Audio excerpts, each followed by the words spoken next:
SIU, there was no E then. We was just an appendage of SIU Carbondale. And I began our careers in Metro East the same year. 1957, I finished high school and briefly attended SIU in East St. Louis at the old Morrison Elementary School and at the old East St. Louis Senior High School, which we dubbed 10th Street Tech. Between 1957 and now, SIU and I have gotten together and separated several times, but of course we never divorced. The terrain, the spatial, temporal, psychological, cultural, and linguistic terrain in which SIU was born and continues to grow is one that I characterize in some fictional, factional, impressionistic writing called NLO, an ethno-socio-gumbo. Cahokia mounds and sacred grounds, immigrants and indigents, Middle Passage Express and underground consciousness, ethnic creeds and abductees, Gothic gables and streetcar cables, garlic breaths and TB deaths, onion fingers and doo-wop singers, blues guitars and used slop jars, fiddles and skillers, fiddles and skittles, seesaw and pre-law, low gas lamps and red light vamps, scripture reader and animal breeder, lollipops and hot bebops, dough kneader and dosh leader, baklava and hot java, beer songs and ice tones, brassy jazzers and razzmatazzers, gospel and polka, hostel and mocha. How does the poet talk? Well, without SIUE, I probably wouldn't be talking poetry. SIUE nurtured, nagged, pushed and pulled me into poetry. When I left in '64 to go to graduate school, after leaving in '58 to join the Marines and come back to SIU in 1960 to continue my education, I sat in a seminar room at WashU, and to my left, a man who would become a best friend had a sweatshirt with Yale on it. To my right, 2 seats away, a woman who would become a good friend had Princeton on her sweatshirt. Right behind me was someone else with Brown written across their chest. And I was intimidated. I came from little 10th Street Tech, one of these land grant schools. Time magazine had said that Dwight Morris, the president at Carbondale, was raising a major university from the cornfields of southern Illinois. And so I said, good Lord, what am I going to do? I later became a leader, and I was more read, more stored, more language capable than all these other students. What I'm saying is, not something about myself, but what SIU gave me. Reading and writing.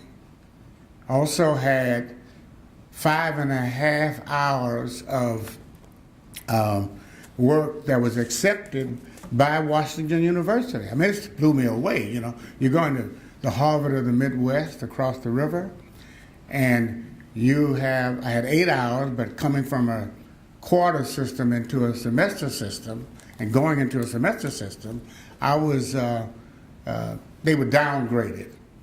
But I began graduate school with 5.5 hours. I mean, that's SIU's prep.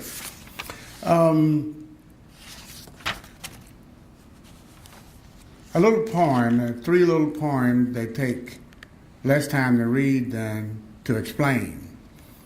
49 words called the Kwansaba, something invented in East St. Louis, Illinois. As a quiet coup, SIU yawned in noisy 1957, a sandwich year between Korea and Vietnam, spiced with space-age Sputnik and Elliot Rudwick, Elvis and Miles, Little Rock Nine, and Hula Hoop Grind, led by Emmett Till and Rosa Parks' Montgomery Sparks, amidst Bidwhist and the Twist. 1963, Memoir, MEMWAR, an imperfect Kwansaba.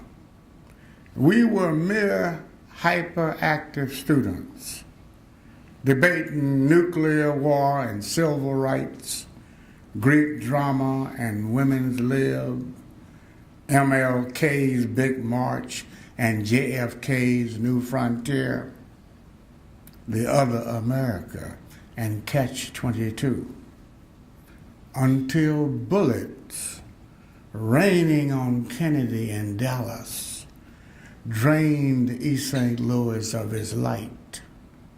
But what did we know? And finally, for my main mentor, and several are listed in this book, After the Academy, Memories of Teaching and Learning in the Land of Lincoln. These are alumni of SIUE, published by SAME, and in this book. So I list a number of people who influenced me: students, faculty, staff.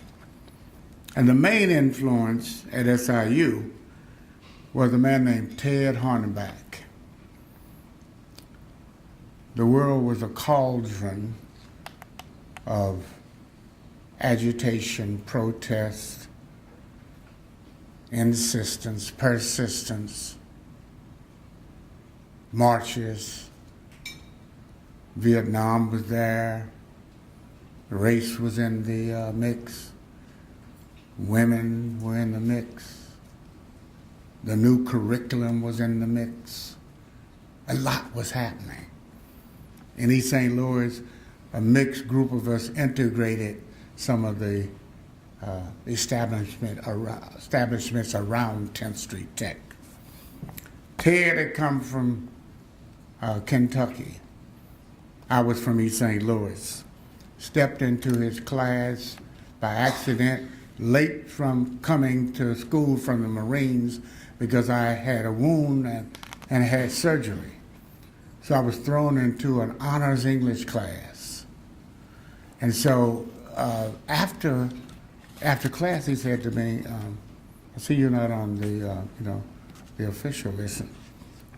And I said, I told him what had happened. He said, well, you're going to have to leave this class because everyone in this room has gotten an A in English from the time that they were being, tested or graded. And so I said, well, I'm sorry, So I went back to my advisor with whom I had spoken in some depth, and he said, tell him to give you an oral interview. Go back tomorrow. So I went back, and I said, well, the advisor said, come back.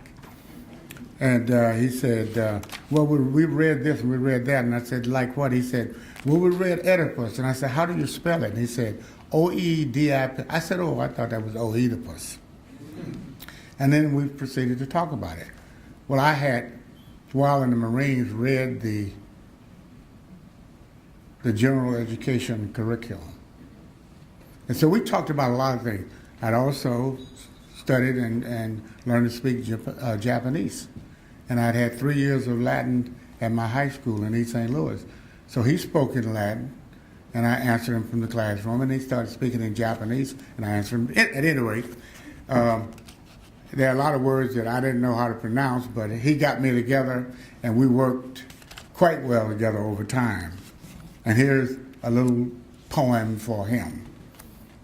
He was Beowulf and Bohemia, Roland and Siegfried, King Arthur and King Oliver, Chaucer and Satchmo, fluent in Latin and Nipponese, lit up like Gaslight Square and Faulkner's Bear, Ted, who held fast to Stein's beer here of wine, and E.E. Cummings, Langston's Hughes, and like Homeboy Miles, all blues. And to my dear friends at my table, my family, my parents, all of your parents, thank you. Rosanda Richards Ellsworth, Dr. Lena Weathers, Darlene Roy, who's the president of our Writers Club, Sharon McGee, chair of the English department, and Roscoe Ross Quinshaw, an encyclopedia of jazz, brilliant poet and photographer. Without their support, where would I be? Thank you.